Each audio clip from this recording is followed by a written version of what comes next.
welcome to the Elevated Limits podcast show.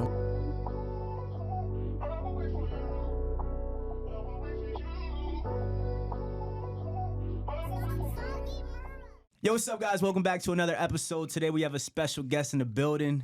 We had to bring him back a second time because he's just that dope. One of the best basketball players to ever come out of the Lehigh Valley. He's a Southside Bethlehem legend. Please welcome Darrun Hilliard. Yeah. My dog. Hold on. Let me having me, bro. We had to run that back. Yo, bro, we were chopping it up earlier this morning. We're going to jump right into it. Yes, you know what I'm saying? Yes, sir.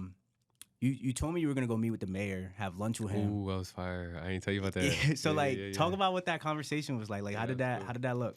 It was crazy, bro, because, like, I felt like, first of all, it was kind of surreal, you know, because when I was young and I didn't really think that I would ever, you know, meet with the mayor or be with the mayor. It was real, you know, just a lunch, you know, it wasn't anything special. But when I was younger, I never even seen the mayor. Like, I didn't know who the mayor was, like, anything like that. So I just wanted him to know that that's how powerful he can be in the community, you know what I mean? And so when we met, man, it was just real. It was a great conversation. You know, a lot of things that he said kind of related to being a professional athlete, so to say, you know. For example, like, I don't want to get him in any trouble, but he's saying, like, okay, so something that you want in the community as far as, like, okay, the Southside Boys Club closes, right? Yeah, it's a devastation. You know, people don't like that. People don't want that. But at the same time, you know, people want answers from the mayor, and people want the mayor to answer those questions right away. And the mayor can't really answer them the way he wants to answer them.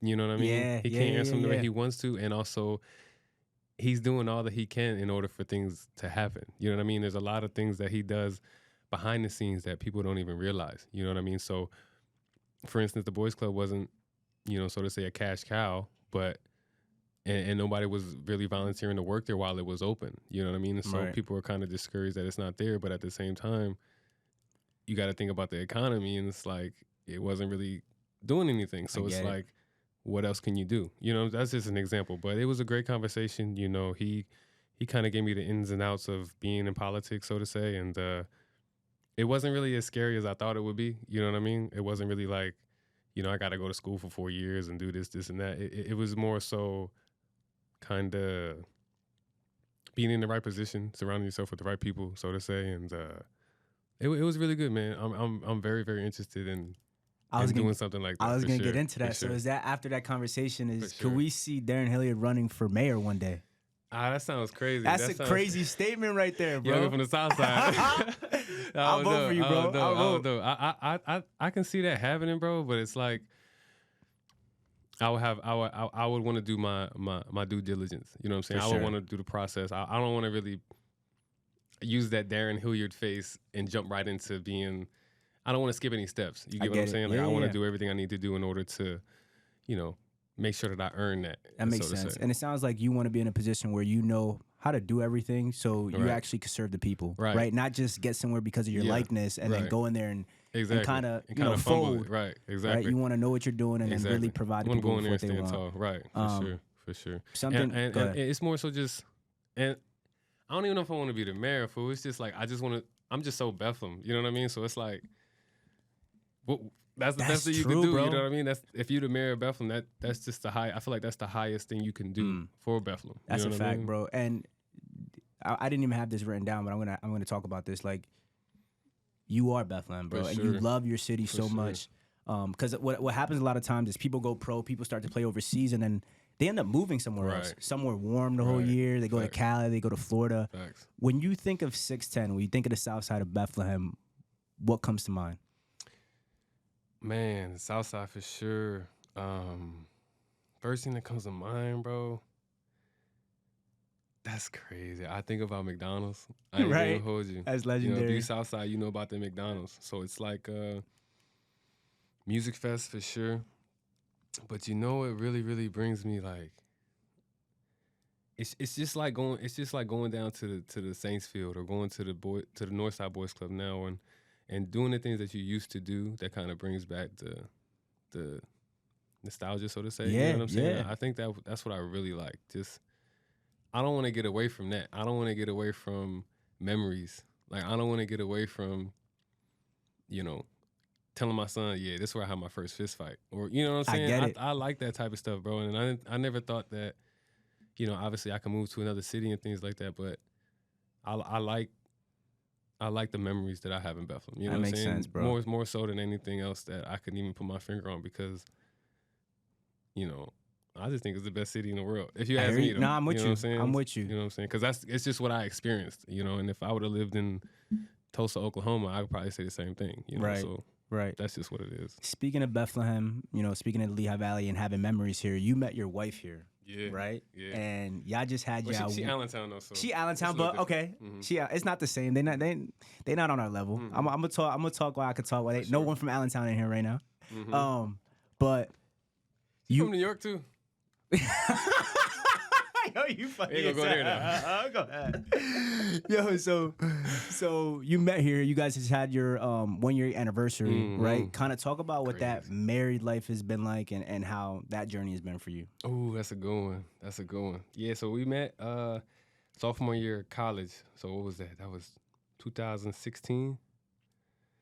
Yeah, 2016. Oh no, I'm tripping. 2012, 2013, I would say we met. So we've been together for a while. Got married last summer. And like you said, our anniversary was this past summer, which is crazy, bro. Just all the memories, all the trials, the tribulations, you know what I'm saying? All the ups, the downs. Like it's worth it for sure. You know what I'm saying? It's a lot. I won't even say a lot. It's a journey. And I appreciate the journey every day of it. You know what I'm saying? Because it's like, yeah, I can be mad sometimes. I can be frustrated or I can be impatient. But I feel like every time I think about that type of stuff or I get like that, I always get that it's like, it's worth it. You know what I'm saying? Mm-hmm. Even when we didn't have kids, like, it always felt like, you know, she's kind of worth it. You know, and the good for whatever. Definitely outweighs the bad. For sure, you know for sure. And it's going to be some tough days, and it's going to be some days where you like, man, you feel me? Like, it's just going to be some of them days. But I think that we are a great, great team first. You know what I'm saying? Like, we are a great, great team. You know, we know how to understand each other. We know how to, you know, be willing to understand each other. Be That's willing tough. To, you know, even when we don't know ourselves, we try to figure each other out. You know what I mean? And I think that she is a great partner. You know what I mean? And I think that's very, very important to do anything in life. Right. Like, you got to have somebody who's, you know, who's in your corner, who's on your side, and somebody who's willing to see it from your point of view, but also give you another point of view. And I think we do a good job at kind of communicating and listening to each other as well. You know what you also do a really good job of, bro? You never, and she doesn't know this because obviously we're just working out one-on-one, but you never talk negatively about her. Yeah. Ever. Yeah. Like, publicly to anybody. Sure. Like, to me especially, like, anytime you've ever spoken about your wife. She be tripping, though. Yo, don't start now, bro. I'll give it time. You stop, bro. Nah, but based on the combos we've had, bro, it's always been like love and for sure, you know what I mean? Like, if y'all have a misunderstanding, it's just a misunderstanding, but it's never, you never put her name in negative light, bro. Right. And I always thought that was one it's solid genuine, thing. like, and I told you this when I first got married. It's real, real genuine. You know what I'm saying? It's real, like, unconditional love. You know what I mean? And that's like, it's a love. I mean, it's just a love that you ain't never experienced before. Because I don't think anybody besides your mama is gonna give you that. You know, so wow. As men, you know, we diving deep in on this, but as men, that's kind of something that we look for. You know, and our moms are the only ones. Yeah, grandma maybe only ones in this world that's gonna give it to us unconditionally. That's real. You know that's what I mean? Real. If you got your pops in your life, yeah, but damn, you know, that's real, bro. That unconditional love, bro. That's that true joy. You know what I mean? And I said this on the last pod. Like, I never felt anything like that in my life. Right, you know that's a blessing, bro. For sure. And I know you guys got many more years to go. Absolutely. You know what I mean? God willing, for sure. Let's jump into some basketball real quick. I almost started crying and all that. You recently signed with, I think it's Bregon. Is that how you spell it? Yep. Bregon and Lugo, Spain. Lugo, Spain, bro. So, you know, you're no longer this rookie walking into the locker room no more, right? You're the vet now. You know, going into year 10. What does that mindset look like going into year 10 for you? Man, I've been thinking about that all day. You said that this morning? This morning, bro. I was thinking about that all day, bro. I can't even believe that, bro. Like, I've been looking in the sky, just trying to figure out how 10 years been, you know, how that.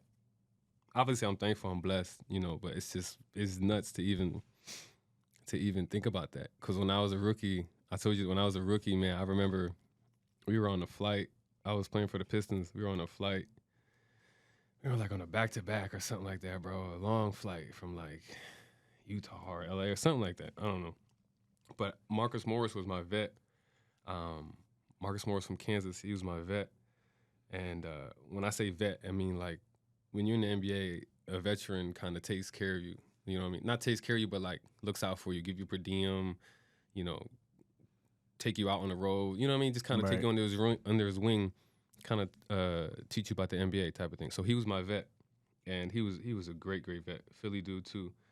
And he was just like, I was real frustrated or something like that because I didn't play or something. I'm a rookie and I wasn't playing, so I'm pissed. And I'm sitting next to him, and he can kind of feel my energy. And it's crazy. I vividly remember this conversation, and he can feel my energy, and he's just like, you know what, Rook, one day you just gonna look up, bro. You're gonna be a 10, 11-year vet, and none of this shit gonna even matter. Jeez. You know what I mean? And it was just like, first of all, at that moment, I'm like, yeah, I don't know what you talking about, bro. That's a long time. I don't care about none of that. I'm worried about now, you know. But when you said that this morning, it was like, damn, bro, he was right. Because if you think about it, bro, none of it really matter. You know what I mean? Like, it's just like the ups, the downs, the trials, all the tribulations, bro. It's already written. You know what I mean? It's already gonna happen. It's already set in stone. And my pops used to tell me that all the time. He used to be like, kid, it's already written.